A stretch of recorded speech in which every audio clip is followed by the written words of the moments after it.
Hey guys, it's Kara here, and I wanted to do a video today talking about something that maybe some of you haven't heard of before. I wanted to talk about a different type of food called chia seeds.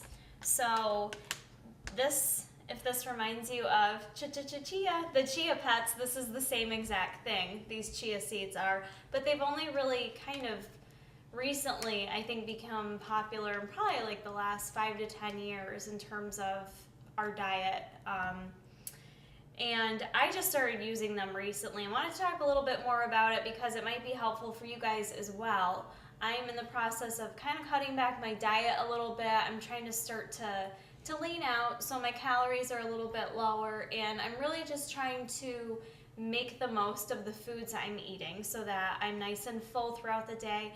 I don't want to feel deprived, so I'm really trying to make sure I'm making really nutrition-based choices, that I'm not just, I could eat potato chips if I want to, but I know they're not going to fill me up. I could eat a donut, but I know it's not going to fill me up. So I'm trying to make some healthier choices to help, make it a little bit easier and feel more satisfied. So chia seeds are actually very awesome for that.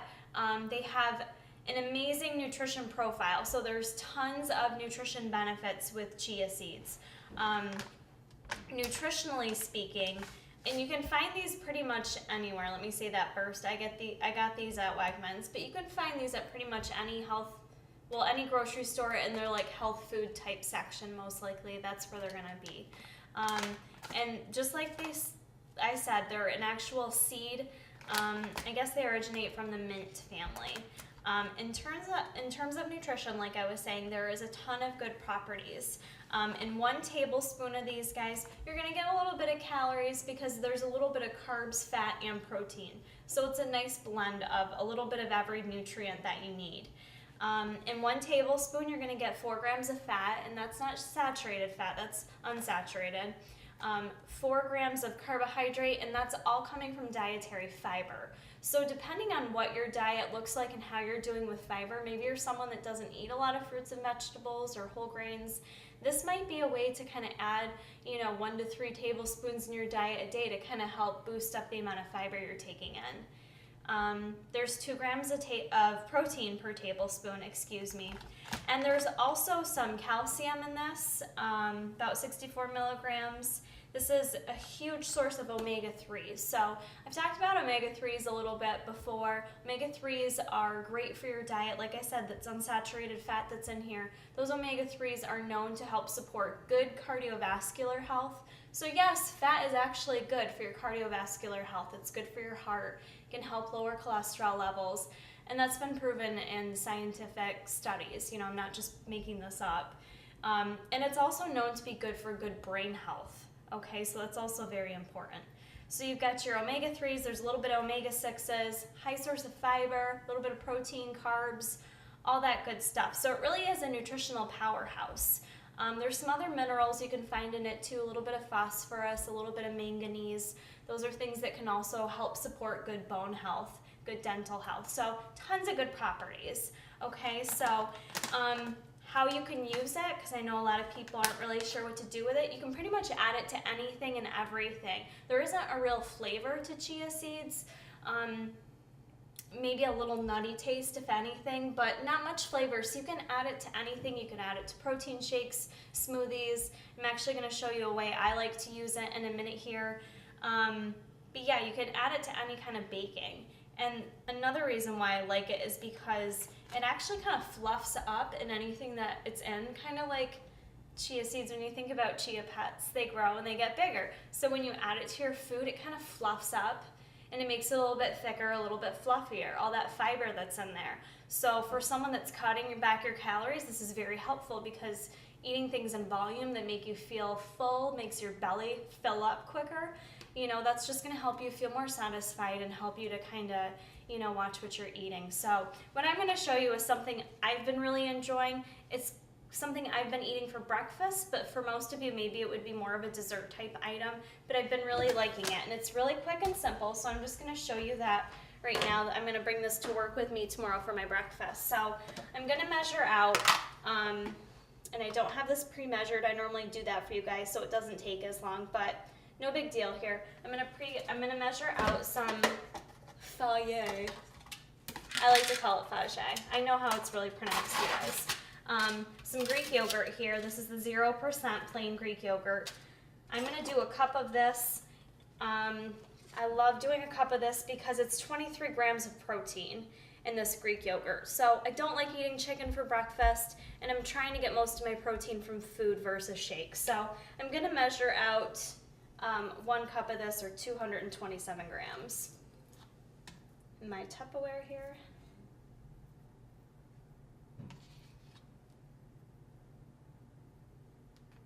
Just want to make sure it's spot on because I'm tracking my macros.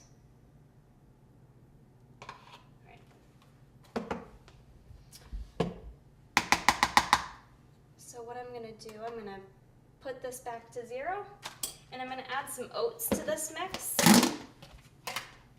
I'm just going to add an ounce of oats. You can add however much you want.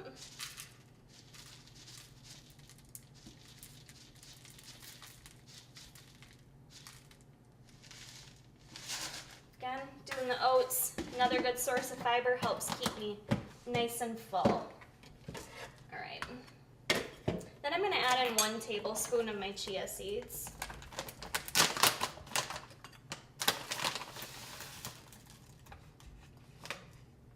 So you want to see what they look like here. Just regular little seeds. And dump those right in there. And my secret ingredient here, pretty much learned this little trick from my sister. Sugar-free, fat-free cheesecake pudding mix. Okay, not any health benefits to this whatsoever, except it tastes free and good. So I'm gonna add a tablespoon of this into my yogurt mix here.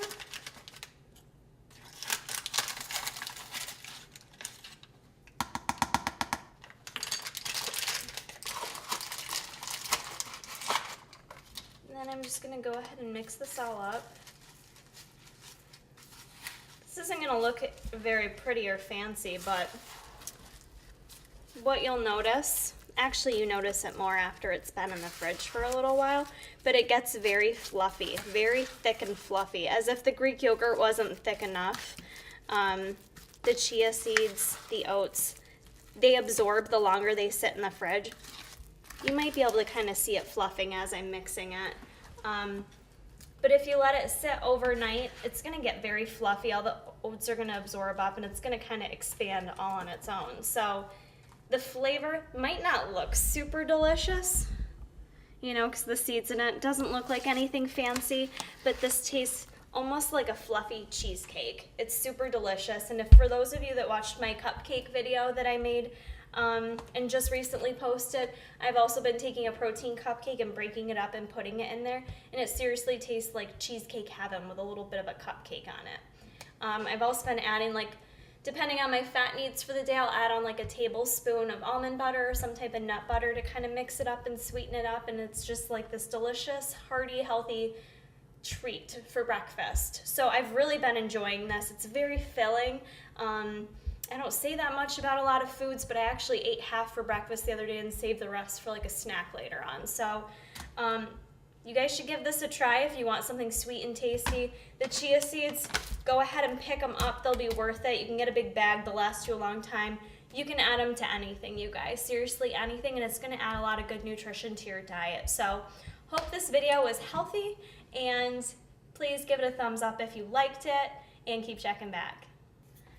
I forgot to mention that you're probably going to want to add some type of sweetener. The cheesecake does give it a sweet taste, the cheesecake pudding mix, but I also like to add a tablespoon of stevia. So depending on what kind of sweetener you use, probably add in a tablespoon of that too, and then you're going to be all set.